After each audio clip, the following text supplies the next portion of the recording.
Hello, this is Marcus Giuliano, and I am the chef and owner of Aroma Thyme Bistro, the Hudson Valley's first certified green restaurant, located 90 minutes north of New York City in the beautiful Hudson Valley. And I am a chef on a mission. Usually my mission is nutrition.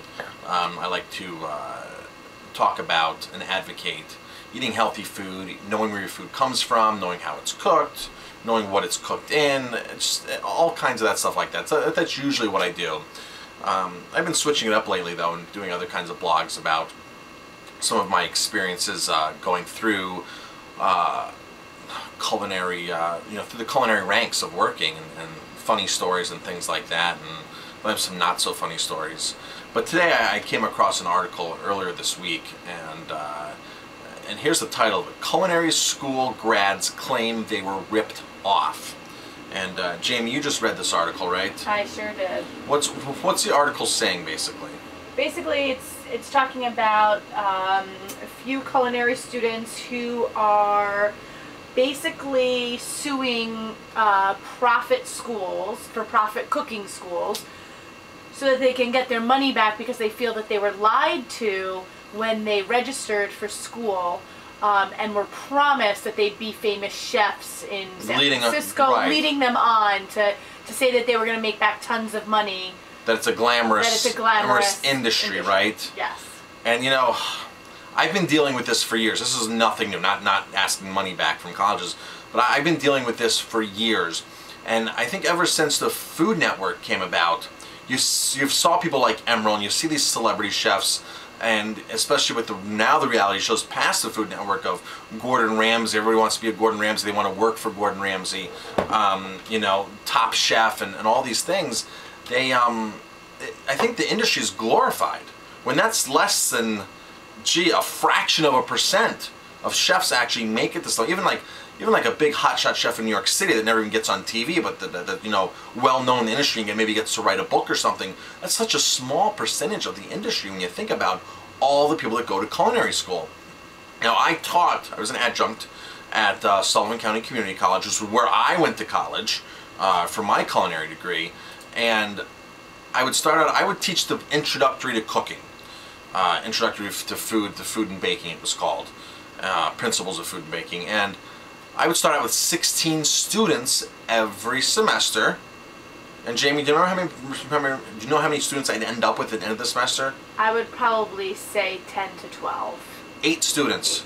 If we had 8 students at the end, not even the end of the semester, at the halfway point of the semester, we were happy. I mean, that's just what was expected. And these kids come in, they see the Food Network, they see these shows, and they have an expectation. And when they find out, oh, I have to go get a job, I have to actually work weekends, I have to work holidays, I have to wait like 10 years to become a well-known chef, they kind of back out right away.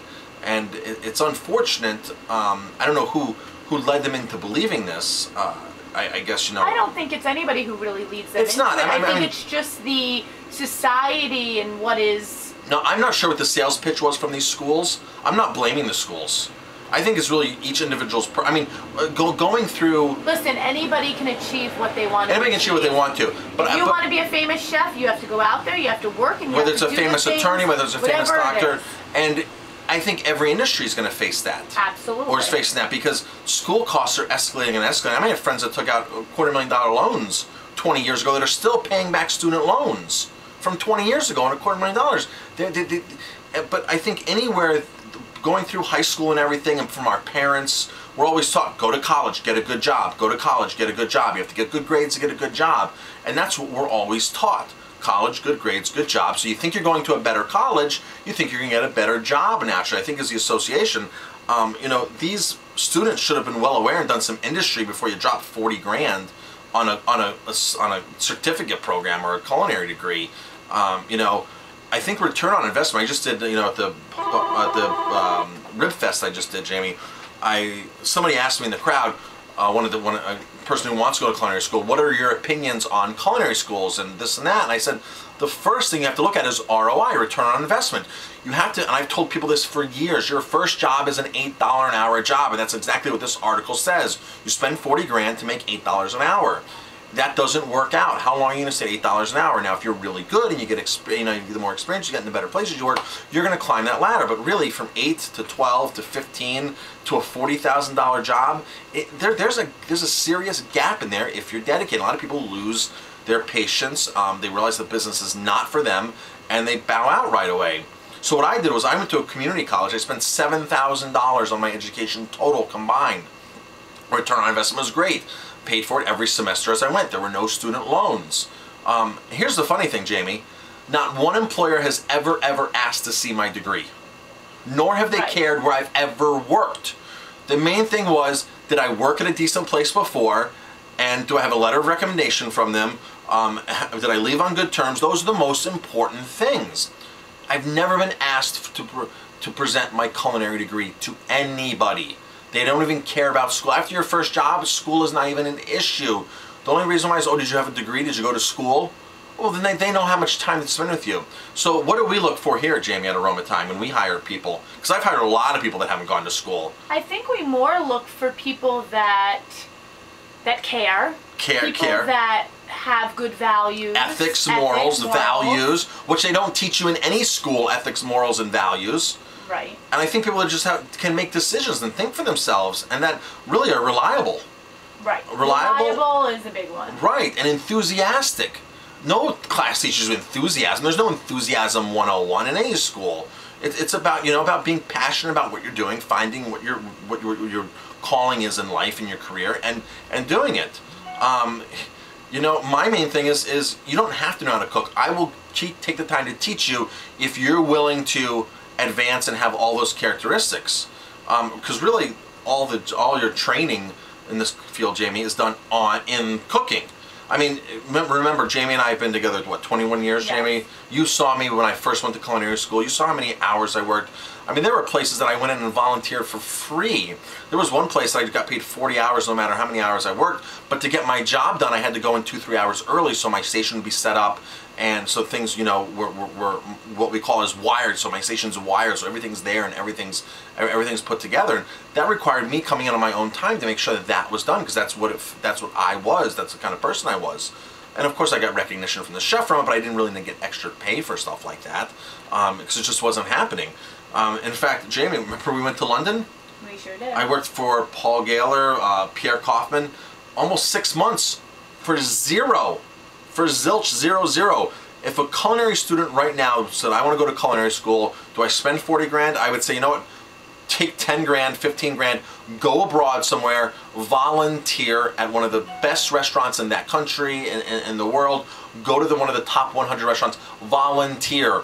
Do that for 3-4 months. You will learn an immense amount, far more than a degree will ever show you, and when you get back, you put that on your resume. People are going to look at that on your resume versus a culinary degree any day. And I was taught very, very early in my career, what a chef taught me. Go to work at a 5-star place, 5-star hotel, whatever, nice property, get a letter of recommendation, say that you worked there for 6 months to a year, and that outweighs any degree out there.